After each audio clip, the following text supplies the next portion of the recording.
Thank y'all for being here today. Great hearing so far in Senate Bill 7. That's why we're here. The Texas Women's Privacy Act. Look, this is common sense. It's common sense to want to make sure that we don't allow men in women's private spaces like restrooms and locker rooms and showers and family violence shelters and prisons. And these are boundaries that have existed for generations. And they're boundaries based on biological truth. They're boundaries based on biblical truth.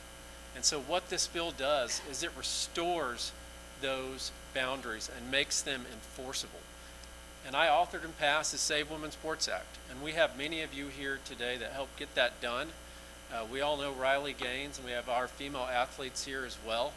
And what that did is that kicked men out of women's college sports. Because men were stealing fairness. They were stealing opportunity.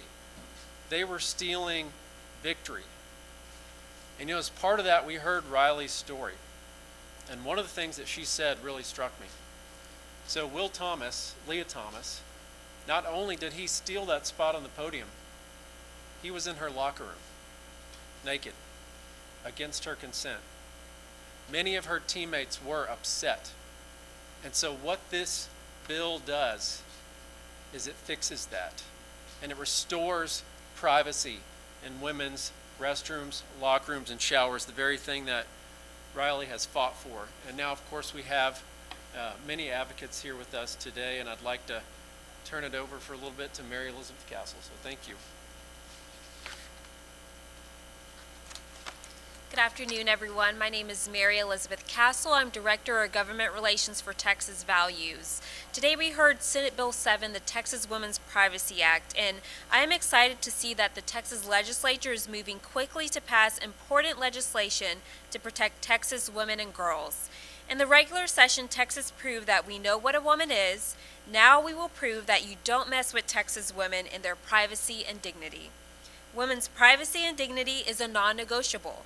It is common sense to provide a safe, separate space for both men and women in locker rooms, showers, restrooms, prisons, and domestic violence shelters. The coalition of support for the Texas Women's Privacy Act is ever growing.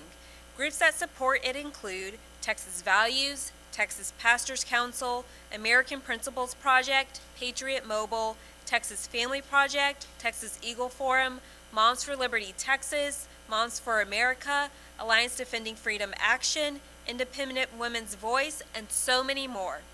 Last week, Representative Valerie Swanson received support from 81 Texas House members on her bill, House Bill 32, which is identical to the bill by Senator Mays Middleton that we heard today. Texas cannot wait. We cannot delay. We know that school is starting very soon in our state, and that we know how this is a prevalent issue in our schools where men are entering women's spaces, and it spreads across not just schools but in different areas as well. This is an issue that women face every single day, and it's very common sense for thousands of years and for even since 1972 from federal law that we protect women in their private spaces. I'll turn it over to Senator Mays Middleton. Thank you, Mary Elizabeth. This is really simple. Texas is not going to bend to the woke left's gender identity delusions. And this bill has strong penalties to enforce that. The first is a $5,000 penalty on the first complaint, and then it goes up to $25,000 per day. And this is enforced by citizen complaints as well as the Texas Attorney General. And there's a private cause of action in this bill as well. So this bill has real teeth for enforcement, and it will be enforced. And look, there are only two God-given sexes, male and female, and that's it. And as a dad and as a husband, I don't want a man entering my little girl's bathroom. I don't want a man entering my wife's bathroom. I don't want a man entering my mother's restroom. This is common sense. We are not going to sacrifice the safety and privacy of women in the state to the left's gender ideology agenda. And we're also going to make sure that women are not forcibly exposed to men pretending to be women in their private spaces. We have got to get this bill done for all the daughters of this great state. And I'm going to turn it over to Brooke Slusser's mom.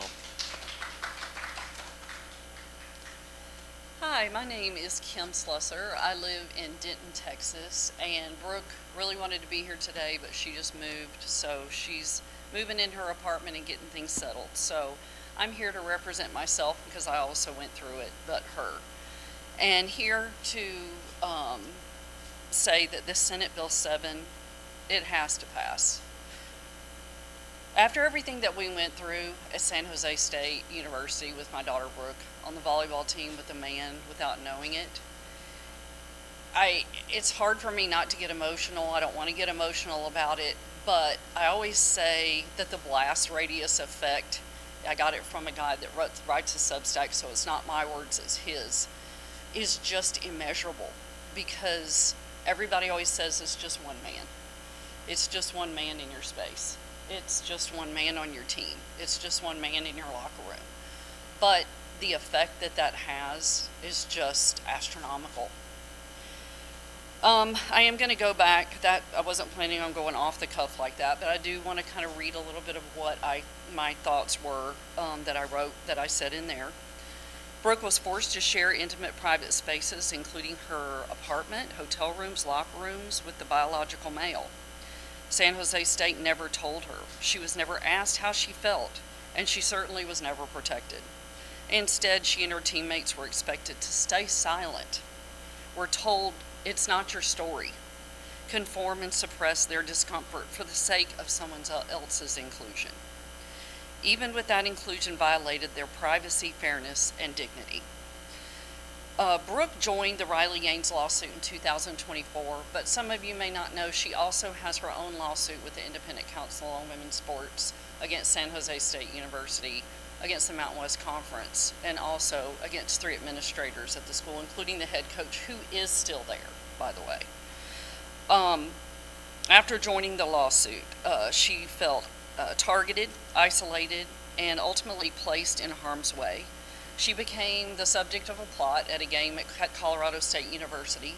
They actually brought triple the police force in that day because Brooke was threatened on not only by the trans identifying male on the team, plotted with another player on the Colorado State team to hurt her, but also online she was told it was basically a death threat. I don't remember the exact words, but it was a death threat, so they upped the security that night. She became the subject of a plot by Blair Fleming to injure her during a match, a case serious enough to trigger a formal investigation and eventually a formal Title IX complaint. Brooke's case drew national attention, not just because of the danger involved, but because of what it said about the erosion of women's protections everywhere. When institutions put ideology above common sense sex-based boundaries, it is the women and girls, our daughters, who pay the price. They lose not only their right to safe play, but to basic privacy, dignity, and fairness. Senate Bill 7 is not about discrimination. It's about setting clear, fair rules that protect everyone. Women and girls' safety should never be negotiable. This bill provides a necessary correction and a clear message that Texas stands with women, protecting their right to private spaces and without fear of having their boundaries crossed. I'm here not just as a mother, but also as an advocate for every young woman that's too afraid to speak out. Brooke was the only one on her team that spoke out when every other girl on the team wanted to, but they were scared to death. Scared their scholarship was going to be taken away, scared that they were going to be benched, scared of whatever. Brooke was a senior, so she had a little more leeway of speaking out. These girls that were freshmen and sophomores, they were scared out of their minds. Let Brooke's story be a wake-up call.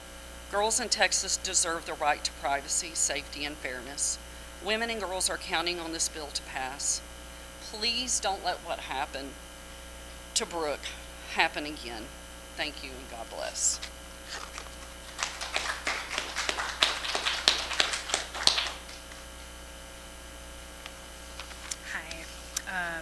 My name is Amy Ichikawa. I am an ambassador for independent women, and I'm the founder of Woman to Woman, which is a support group for incarcerated women across the country.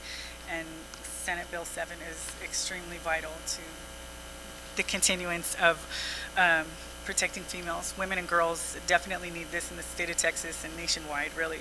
I served almost 5 years in the Central California Women's Facility, and this, at the time, it was the largest women's prison in our country. During that time, I personally experienced how vital it is to have single-sex spaces for the safety, privacy, and rehabilitation of incarcerated women. California passed a bill called SB 132, which is the Transgender Respect Agency and Dignity Act, and it allows any male inmate to transfer into women's prisons without undergoing any kind of gender-affirming health care. I began to receive desperate calls, letters, emails from women still in prison, women that I don't even know. They were begging for help as men were being placed in their cells, and their lives have been turned completely upside down. Women in prison already live in conditions where privacy is almost non-existent. Now they're being forced to share small cells, overcrowded spaces with men, including those with violent criminal histories. Many of them have long histories of violent sex offenses. In California, it's 33.8% of the intended transfers. Senate Bill 7 would preserve the legal existence of women as distinct from men. This bill provides legal protection to defend women's single-sex spaces, such as locker rooms, rape crisis centers, dormitories, and prisons, which are critical for the dignity and well-being of women, especially those in vulnerable settings like prisons and shelters. Recent action in federal legislation safeguards women on some level, but we need to codify this in state law. The Texas Legislature needs to pass SB 7 to ensure these rights are fully safeguarded. We want to ensure the rights of all people are protected, but when men invade women's spaces like prisons, women are disproportionately harmed and their rights are discarded in the name of inclusion. You can be both for equality and single-sex spaces. Similar legislation has been received with bipartisan support across the country.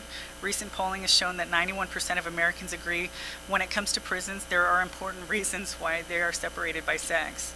This issue is deeply personal for me, and I know what it's like to live in a cell where privacy is a luxury and safety is a constant concern.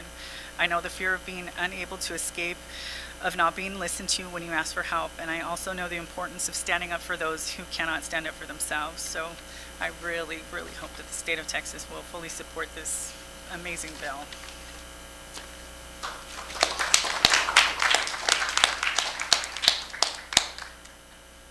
It's great witnesses, great testimony here today. Incredibly powerful in committee as well. And I'd love to open it up for a couple questions if there are any on SB 7.